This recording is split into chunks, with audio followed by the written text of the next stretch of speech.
అంటే నెలకు ఒక ఇల్లు శాంక్షన్ చేస్తాడు ఒక దళితుడికి. ఇది ఎంత డ్రామా అంటే కారులోంచి వెళ్ళేప్పుడే మావాడు గుడ్ మార్నింగ్ అని మావాడు వెళ్ళేవాడు కేతిరెడ్డి, చేపుకోపోయి మైక్ ఉండేది, ఇక్కడ మైక్ పెట్టేసుకుని ఆయన వెళ్ళేవాడు మావాడు కేతిరెడ్డి. ఇదే మైకు చూడండి, చంద్రబాబు చేతికి మైక్, చక్కాకి మైకు ఎందుకు కొడతాండి మైకు? సడన్గా దిగెళ్ళాడు. ఆయనకి గబాలన ఏదో పేద కుటుంబం కనపడిందన్న డ్రామా సీన్ క్రియేట్ చేయడం కోసం గబాలని కారు ఆపి ఈయనొక్కడే వెళ్ళాడు, ఒక్క సెక్యూరిటీ వాడు దిగడం ఏ కారులోంచి. సరే వెళ్ళాడు, చల్లి చంద్రబాబుని వదిలే గాలికి వదిలేశారు, వెళ్ళాడు. మైక్ ఎందుకు ఉంది? మైక్ ఈయనొక్కడికే కాదు, చూడండి ఒక ఫోటోలో ఆయనతో ఇంకో కుర్రాడికి కూడా ఉంది. ఎక్కడది ముందే, ఎక్కడది మైక్ అక్కడ. ఆయనతో కుర్రాడికి మైక్ ఎందుకు వచ్చింది? కూర్చున్న కుర్రాడికి ఉంది చూడండి, కుర్చీలో కూర్చున్న కుర్రాడికి మైక్ ఉంది. చివరిలో ఆ మైక్ మళ్ళీ తీసి ఇంకో కుర్రాడికి పెట్టారు. ఇక్కడ కూడా చంద్రబాబుకి మైక్ ఉంది.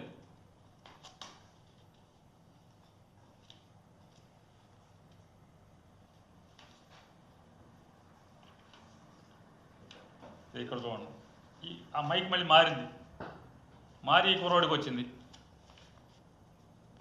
ఈ అడ్డచారల కుర్రోడికి వచ్చింది, ముందు ఇంకో కుర్రోడికి ఉంది. అంటే ఎంత ప్రీ ప్లాన్డ్ డ్రామా. మామూలుగా సడన్గా ముఖ్యమంత్రి రోడ్డు మీద కారాపి ఇంట్లోకి వచ్చేప్పటికి మధ్యాహ్నం పూట అన్నం తింటాను నేల మీద గిన్నెలో, అంత పేదరికలు అంటే ఏముంటాయి, అన్నీ అక్కడ తుడుచుకున్న బట్టలో లేకపోతే తుండో చెప్పులు అక్కడ ఉండాలి కదా. అసలు మామూలుగా ఎంత నీట్గా ఉంటుందో ఇల్లు చూడండి ఒకసారి. ఈ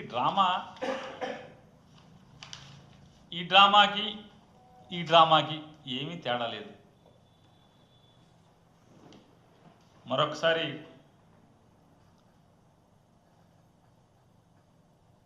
మరీ ప్రత్యేకించి చంద్రబాబు నాయుడు గారికి, లోకేష్ నాయుడు గారికి, ఇద్దరికి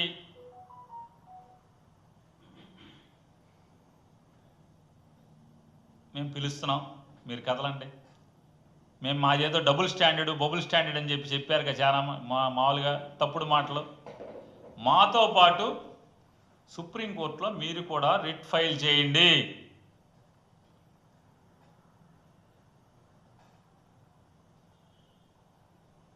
ఎందుకంటే మేము చెప్పేవి ఆ చట్టంలో, కొత్త చట్టంలో వచ్చినాయి కాబట్టి.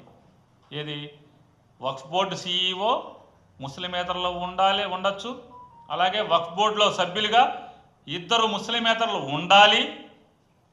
వక్ఫ్ ఆస్తులు కలెక్టర్ ఎప్పుడు కావాలంటే అప్పుడు తీసేసుకోవచ్చు, అది వక్ఫ్ది కాదు అని కలెక్టర్ డిక్లేర్ చేయటానికి సంపూర్ణమైనటువంటి అధికారాన్ని కలెక్టర్కి ఇచ్చినట్టుగా ఆ సవరణ చేశారు.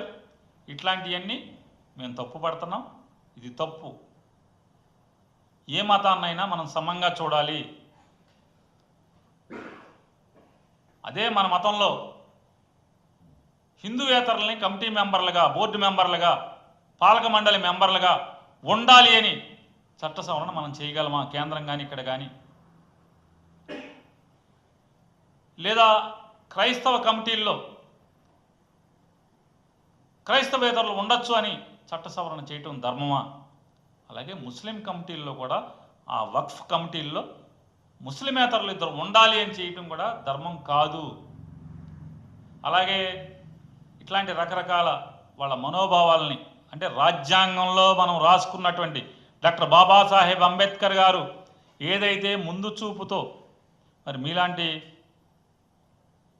ఇట్లాంటి వాళ్ళు వస్తారని తెలవక ఆయన మామూలుగా రాసినట్టు, లేకపోతే వీటికి తాళాలు వేయటానికి కూడా చట్టం వేరేగా పెట్టేవాడేమో. ఈ రకంగా బాబాసాహెబ్ అంబేద్కర్ గారి రాసుకున్నటువంటి రాజ్యాంగానికి తూట్లు పొడుస్తూ, దానికి వ్యతిరేకంగా, సహజ న్యాయాలకు విరుద్ధంగా, సుప్రీంకోర్టుల తీర్పులకి భిన్నంగా, విరుద్ధంగా జరిగినటువంటి చట్ట సవరణ ఇప్పటికైనా పునరాలోచన చేసి వెనక్కి తీసుకోమని చెప్పని, భారతదేశంలో వ్యక్తిగత స్వేచ్ఛ, మత స్వేచ్ఛ, ప్రార్థనా స్వేచ్ఛ, ఇటువంటి తూట్లు పొడిచేదానికి ఎవరు కూడా ప్రయత్నం చేయకూడదు. భారతదేశం అలజడులు లేకుండా సుఖశాంతులతో సౌద్భావ వాతావరణంలో దేశం విరాజిల్లాలని చెప్పని మనస్ఫూర్తిగా కోరుకుంటూ దానికి అనుగుణంగానే రిట్ దాఖలు చేయటం జరిగిందని చెప్పినది ఆంధ్రప్రదేశ్ రాష్ట్ర ప్రజలందరూ కూడా తెలియజేసుకుంటూ, అలాగే నిన్న బాబాసాహెబ్ అంబేద్కర్ గారి జయంతి సందర్భంగా ఆయన్ని స్మరించుకుని, అంటే సంవత్సరానికి ఒకసారి దండం పెడతారు చంద్రబాబు నాయుడు గారు, కానీ ఆయన పాలన చూడండి. నిన్న బాబాసాహెబ్ అంబేద్కర్ గారి రాజ్యాంగానికి వ్యతిరేకంగా ఇద్దరు దళితుల్ని నడి రోడ్డు మీద సంకెళ్ళు వేసి నడిపించినటువంటి సంఘటన ఈ దిక్కుమాలిన కూటమి ప్రభుత్వంలో నిన్న జరగటం, అంబేద్కర్ గారి జయంతి రోజునే ఈ రకమైనటువంటి దళిత వ్యతిరేకంగా ఈ ప్రభుత్వం పనిచేయటం, మానవ హక్కుల్ని కాలరాస్తూ ఇద్దరు దళిత యువకుల్ని బేడీలు వేసి సంకెళ్ళు వేసి నడి రోడ్డు మీద నడిపించుకుంటూ తీసుకెళ్ళటం అనేది మేము తీవ్రంగా ఖండిస్తూ, ఈ కూటమి ప్రభుత్వం యొక్క ద్వంద్వ వైఖరిని తూర్పారబడుతూ